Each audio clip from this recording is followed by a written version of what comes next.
Under Joe Biden, it has been a nonstop war on American agriculture. You know that Biden reimposed the Waters of the United States rule. He reimposed it. One of the first days in office, he's trying to raise taxes on farms. He wants to reinstate the death tax, and fertilizer prices are now up by more than 300% for fertilizer. Net farm income is projected to fall by 16% this year alone. And on top of it all, and if we didn't do what we did, 16% would be 75%. But with the insane Green New Deal, Joe Biden is trying to totally kill Iowa ethanol. By contrast, I fought for Iowa ethanol like no president in history.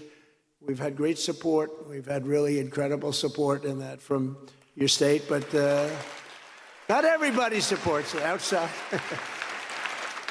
Not the easiest sell outside of Iowa, but we won't talk about that. I issued a rule declaring the E15 would be made available all year round, right? All year round. Nobody said that was going to happen. I also dramatically increased the number of fueling stations where E15 could be sold across the country, all over the country. And very importantly, I let them use the original pumps and equipment instead of having to buy brand new equipment, just because I did it, because it was equal to, in some cases, better than the new stuff. So I said, do it. People came to me, they said, we just can't afford to redo this. And remember, we had that conversation and we worked it out. So I'm very honored to have done it. Every promise I made to Iowa as a candidate, I fulfilled as your president. Nobody's ever done this. I made that promise to defend ethanol, and sometimes we really had to go to the wall on that one, but I did, and I took care of it. I promised to move the embassy to Jerusalem and to get it built, and I did.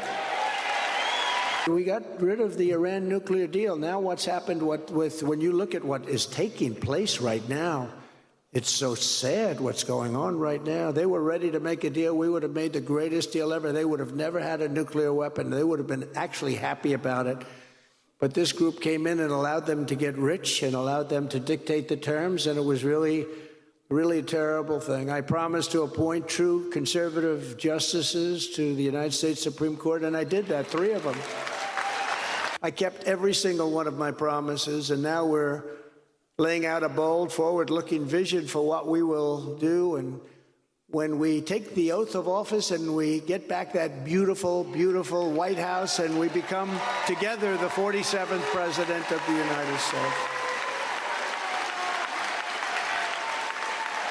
Within hours of my inauguration, I will cancel every Biden policy that's brutalizing our farmers.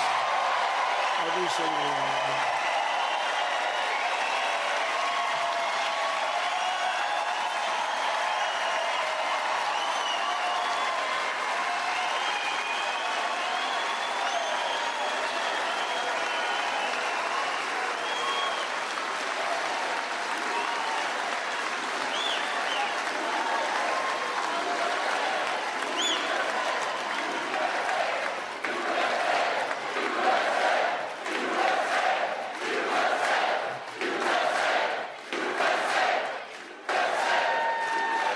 Thank you. I'll appoint a special team to attack the high price of fertilizer. We'll have that taken care of very quickly, just like I did with oil. In fact, I got the oil down so low I had to save the oil companies. How about that one? Remember that little period when you were getting almost free gasoline? So we had to save them. We had to call OPEC, and we had to call Russia, frankly, and Saudi Arabia. We said we had to get the price up. But we saved all those companies. We got the price down to tremendously low numbers, and this country was right. We've never had an economy like we had. And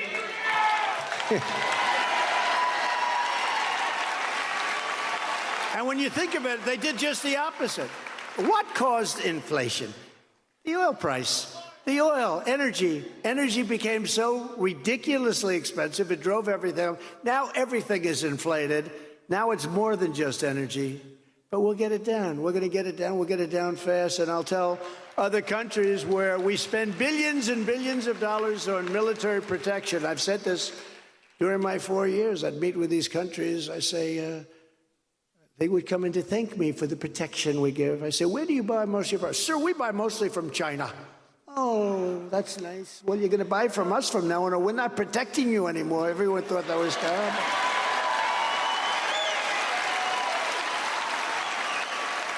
And if they don't give preferential treatment to our farmers, just like I did for 4 years, that's why you had all that business. The troops are packing up and they're going to be coming home. And I tell them that, and, you know, there's nothing. Some people said, that's very tough, sir. I had one gentleman, a prime minister from a certain country. I said, where do you buy your military equipment? Sir, we buy it from China. I said, so wait, we're protecting you and you're buying it. Another one said, Russia. We buy a lot from Russia. How much you buy from us? Very little, sir. Sir, we need more protection on our East Front. I said, we're not giving you anything. We're not giving. I mean, how stupid are we? I go through these conversations for 4 years, the dumbest conversations I've ever had. But they all came alive and they all came back and they started buying from us. Unbelievable. I'll also rapidly restore American energy independence and even energy dominance with Iowa ethanol playing a part. You know that. We won't just increase ethanol production in our country, but we'll export ethanol. We're going to export it all over the world. And just as I did for 4 straight years, I will protect the ethanol and I will go after anyone who wishes to destroy it. And let me tell you, we had a lot of people that fought me on that one. It's also, by the way, it happens to be a national security priority as far as I'm concerned. Now, I may or not, you know, it was so nice because when Kim, she was so energetic and nice and so incredible for the place and such team spirits. I said, you know, maybe I shouldn't mention this part, but we have to. Should I mention it? More exciting.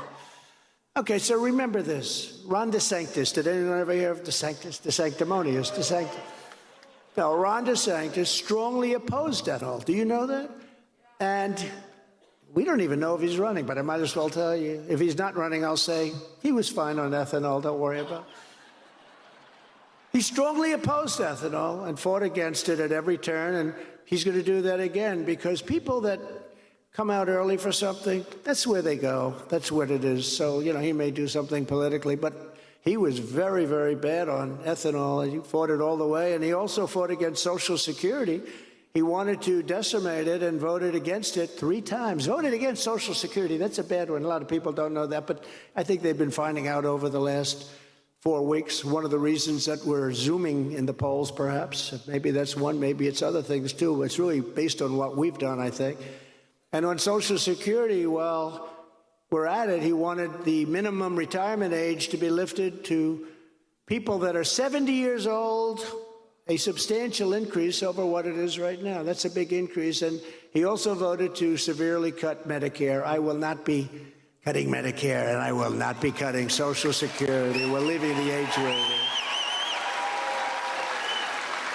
But you have to remember, Ron was a disciple of Paul Ryan, who is a rhino loser who currently is destroying Fox and would constantly vote against entitlements. He would just vote against. Remember that, the wheelchair over the cliffs, the Democrats used it. The wheelchair over the cliff commercial, very effective. That was about him. But Ryan, Paul Ryan's a big reason that Mitt Romney, I'm not a big fan of Mitt Romney, lost his election. And to be honest with you, Ron reminds me a lot of Mitt Romney. So I don't think you're going to be doing so well here, but we're going to find out. But those are the facts. But I'm proud to say the final numbers just came out, and the primary elections, 98.6% of the people that I endorsed in the elections, in the primaries, won. Think of it, 98, like your temperature. See those 2 young guys? They have a 98.6 temperature. Everyone else in the room, it could be different. Who the hell knows? But they're young. They got 98.6. So it's easy to remember. 98.6% of the people I endorsed won in the primaries. And what you never hear from the fake news media, I endorsed 253 people. And of the 253 people I endorsed in the midterm elections, 233 won. So I was 233 wins and 20 losses.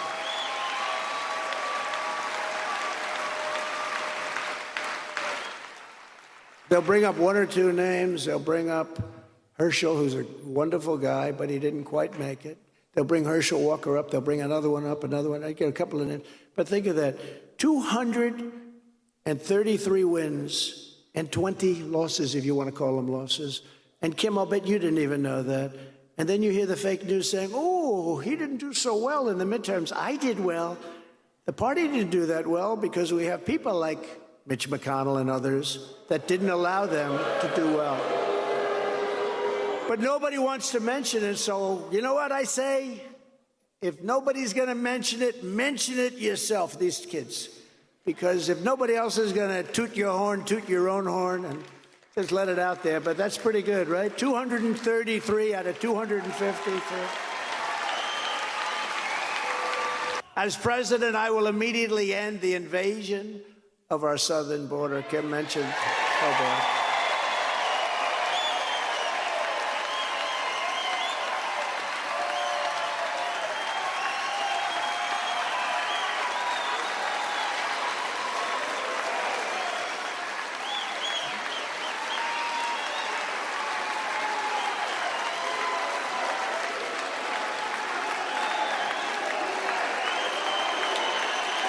A lot of people in here. There's a lot of people in here. I ask people, by the way, we have these rallies, and this isn't a rally. This is different than a rally. We'll be back for a rally soon, but it's a little too cold outside. I said, why aren't we doing one at an airport where we can have 50,000 people? They said, sir, it's too cold. That was a good call because it's very cold outside right now. But there are tremendous thousands of people outside that want to get in. This great spirit. 2 years ago, we had the most secure border in U.S. history, and we will quickly do that again. We had the most secure. We had the best numbers that we've ever had in recorded history. I built hundreds of miles of wall, and we completed the original task as promised, and then I began to add even more in areas where it was needed. We did hundreds of miles, and then, thank you. I don't know what she said, but whatever she said sounds good. But you know what? We did hundreds of miles of wall, and between that and getting Mexico to give us 28,000 soldiers free of charge to keep people out, and we had stay in Mexico policy. You think it was easy to get Mexico to say, oh, we'd love to have a stay in Mexico policy? We used to have stay in the United States for the rest of your life, because once they were here, nobody ever got them out. They never went back. They never came back. They'd be given a court hearing, and they would just not even think. They would throw the piece of paper away. It didn't mean anything. But I got a stay in Mexico policy from Mexico, if you can believe it. The reason was, I said, look, you have to do this, because if you don't do it, we're going to put tariffs on everything that you have said. They said, we would love to do it, sir. It would be a great honor. They said to me, we will never do that. Are you? They thought I was crazy. I said, listen, I need about 28,000 soldiers, of your soldiers, to keep people from coming into the United States. The guy looked at me like, you got to be kidding. That's the dumbest request I've ever had. I said, oh, no, you'll do it. Don't worry about it. You'll do it. No, we will not. We will not do it. We had a woman in the State Department. She said, sir, you'll never get these things. 10 different things I asked for, including the medical, which, as you know, is now expiring, which they shouldn't let that happen. But she said, you'll never get it, sir. But I had the second highest ranking person in Mexico. And I said, no, you'll do it. No, we will not do this. Why would you say that we would do that? 28,000 soldiers, that's a lot of soldiers. I said, no, you're going to do it. You're going to keep people out of the United States. And we're going to have what's called stay in Mexico policy. No, sir, we're not going to do it. I said, well, listen, here's the story. If it's not done immediately on Monday morning, this was a Thursday, on Monday morning, we're going to sign. I've already got it made. Here's the papers right here. We're going to put taxes and tariffs on every automobile and everything that you make coming into the United States. And that amounts to tens of billions of dollars. So I really think you're going to do it. Sir, we'd be happy to do it, sir. We'd be happy. He's going like this. Oh. Wait till I explain that to my party. Wait till I explain this deal. But they did, and they were great. And I really like the president of Mexico. He's a socialist, but, you know, can't have everything, right?